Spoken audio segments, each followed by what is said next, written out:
Hello everyone. This is a match I played against Oops. I actually quite like the matches against Oops. Coming from Lance, it's really interesting matches most of the time. And in this case, this is the round 1 of the showcase. And I don't know exactly what my opponent is on, but I looked at his MTG Goldfish page, and he has an entire page playing in Modern Belcher. So from that, I think it's important to assume that he's either gonna be on Oops or he's gonna be on like Mystic Forge. It might be on Reanimator, but it's very unlikely that he's gonna be on Blue Black Tempo or something like that. I think it's pretty important to hedge in those directions. So I have a hand with Cage, and this is my mole, and I'm gonna keep it. And I'm gonna bottom an exploration here. There are arguments for doing something else, but I think this is fine.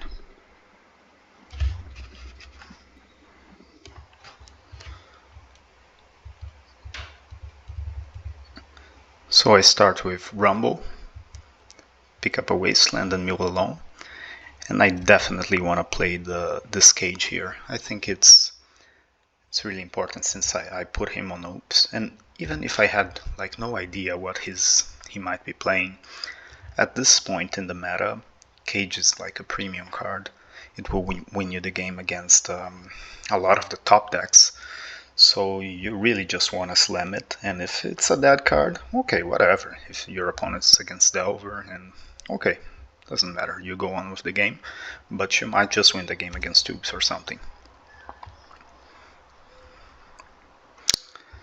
So I play it, and my opponent goes through a very long pause and concedes the game.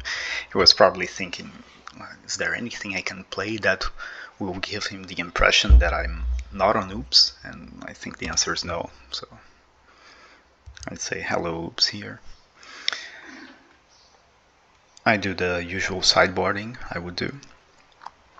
Just you have to be as reactive as possible here. Notice this list has one Elvish Reclaimer main deck and 61 cards. It was something I was trying for this showcase.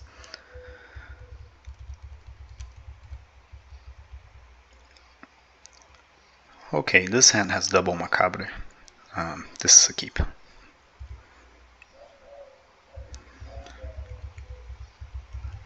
Opponent starts on Cabal Therapy, and this is one of the problems of having the 3 Macabres, but I think the 3rd Macabre is much better than an Endurance. So it's the price you gotta pay. There's not much I can do here. But he goes ahead and names Disruptor Flute. This really means he's probably on Belcher plan, or he might be afraid of Disruptor Flute on Memory's Journey. I don't know what he was thinking. The fact is that I keep my Macabres, and now I'm thinking to myself, okay, if he plays any creature, I have to Macabre this Therapy. I Wasteland him, draw a Force of Vigor, which is pretty good. Now I got my Saga going, because I want to get my Cage as soon as possible. And he exiles a Guide and plays an Undercity Informer. And like I said, my thought was, okay, if he plays a creature, I have to use my Macabre here. Though the Informer is kind of a complicated issue, because if I use a Macabre, he can just combo and use Memory's Journey, and yeah, so not a great spot. So I actually don't use the Macabre here for those reasons. Actually, I don't, because I forgot about it, but it might have been best to just not use it. Okay, he flashbacks the Cabal Therapy. I lose my fairies. I don't draw a green source. And he has a second Informer and a second Guide, and he goes for it. I will see his deck. I see that he only has one Charbelcher. Maybe he has a second one in hand. Oh no, there's a second one there. But yeah, no great surprises here on his plan. There's nothing I can do about it. It's GG.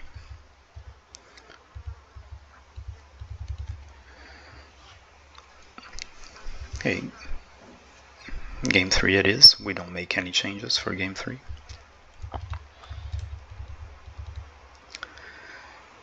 And woof, this hand is kind of rough. I mean, it has a Macabre. And if I draw a land, yeah, I don't know, maybe I should have kept it. Thinking now is maybe I was very aggressive with my mulligan, but it just seemed like, I don't know if a Macabre is enough. A Macabre no lands. I really need to rip a land out of the top, otherwise my deck is just not functional. So I actually go ahead and mulligan it. And this hand is also... this isn't great. I mean, we have a turn 1 Disruptor Flute, but that's not the best thing. Double Wasteland, yeah, can of course buy us a lot of time, and the Rumble can find us something. And my opponent kept 7. So at this point, you know, I don't think I'm gonna go to 5 to play against an Oops 7 hand that will have Disruption for sure.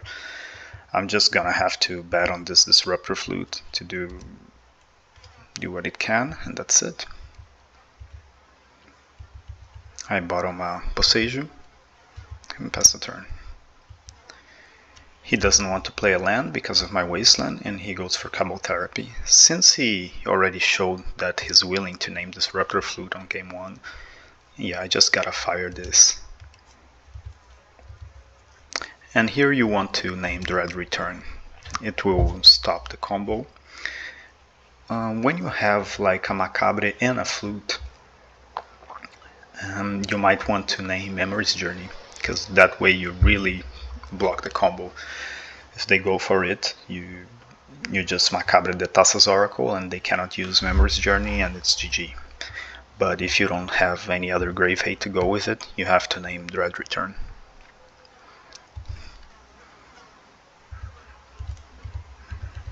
Okay, so he thinks about it quite a bit and names Macabre. I draw a Vigor and hit a really bad Rumble that mills 2 Once Upon a Times, a crop rotation, and just gets me a Boseiju. Not good. He makes a mistake here though. He plays this Lotus Petal. He thinks, okay, nothing can go wrong here. I don't want to play a land, so I'll just play a Petal. But of course I can destroy his Petal, and as you'll see, this will make a big difference in the game. I play the steps in case I draw a Thespian Stage.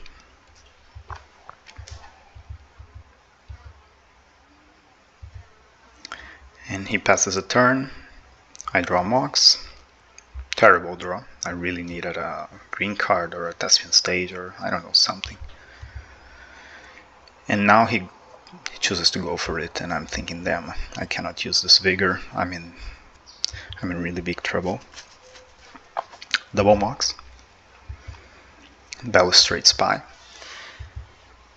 And apparently he cannot go for Memory's Journey this turn, and he cannot use Dread Return because of the Flute.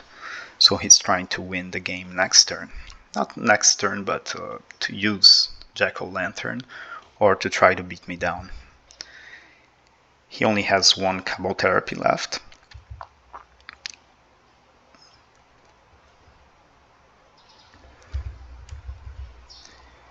Because he actually uses this one, he uses this one to discard his own Memory's Journey. That's really fortunate for me. So now he only has 1 Cabal Therapy left. And well, what do you name here? He goes for it, and at this point, if you're the Oops player, you gotta think, I mean, what could he have? 2 cards in hand? I cannot name a land. If he had a crop rotation or anything, he would have used it.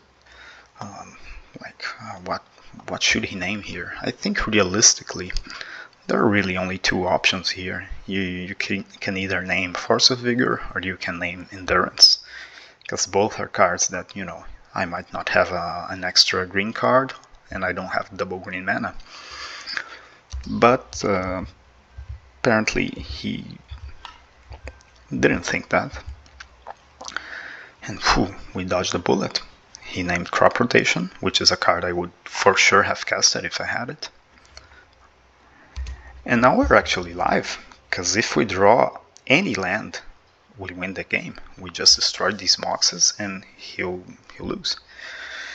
So here I'm just, please land, any land will do.